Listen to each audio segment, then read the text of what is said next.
Hi, my name is Fred and I'm a blogger here at Rods and Shots.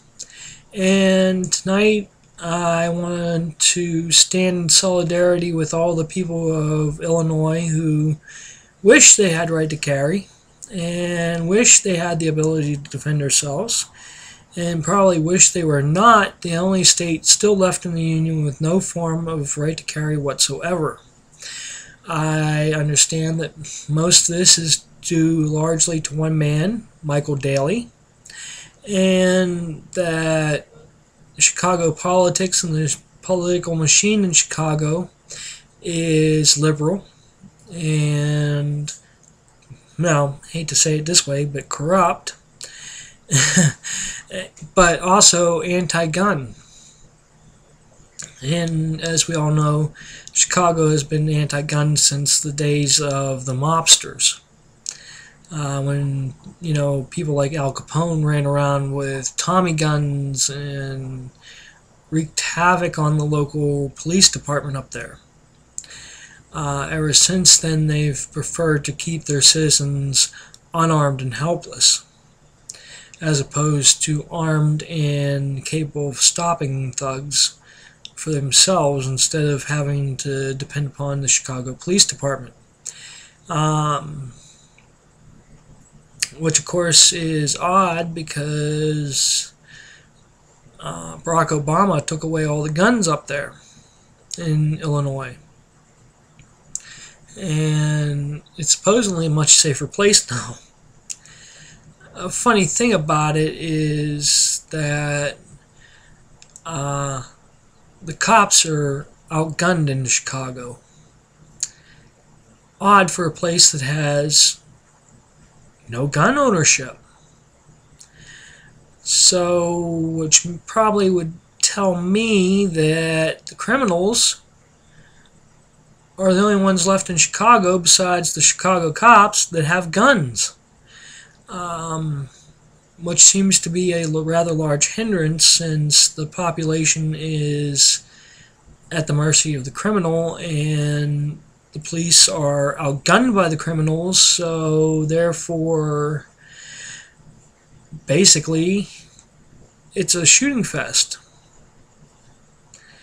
As most gun-free zones are. They're walking invitations to any criminal who's got enough guts to pick up a firearm and knows that the population is unarmed, so therefore they pretty much do as they please, and when the police do arrive, oftentimes the criminals in of themselves are much better armed than the police officer.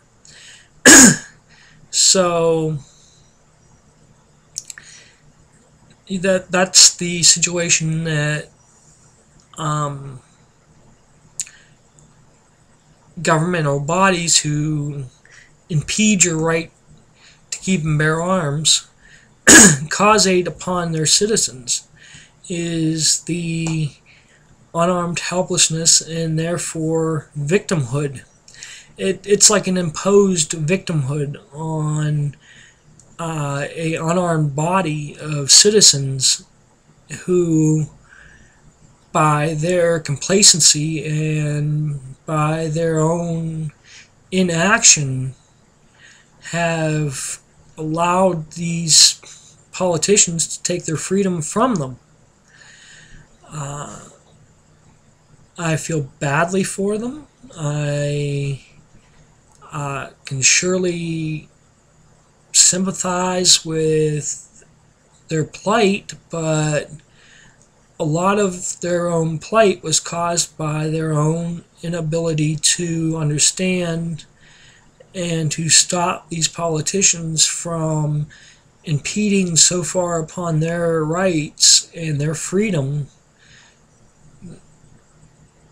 I mean, I almost want to say it's the nanny state like they have in England.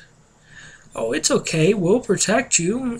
All you have to do is give up your freedom, give up your weapons, and the ability to defend yourself, and we'll take care of you. We'll provide a police force, we'll provide, all these wonderful social programs, and everybody will be miraculously saved. No, that's not how it works. What happens is Illinois has become the proving ground for every liberal program that's come down the pipe. And like liberalism itself, it's a magnificent failure. It is the most gleaming example of a failure that anyone could ever want. They've tried every social program, every entitlement program, every possible, conceivable way of restricting freedom, restricting economic growth, restricting so many things that it would take me too long to list in one blog. I'd have to do about 3 or 4 blogs just to even start listing all the things that they've restricted in the city of Chicago and the state of Illinois. So, again, if you live in Illinois, I feel very, very badly for you.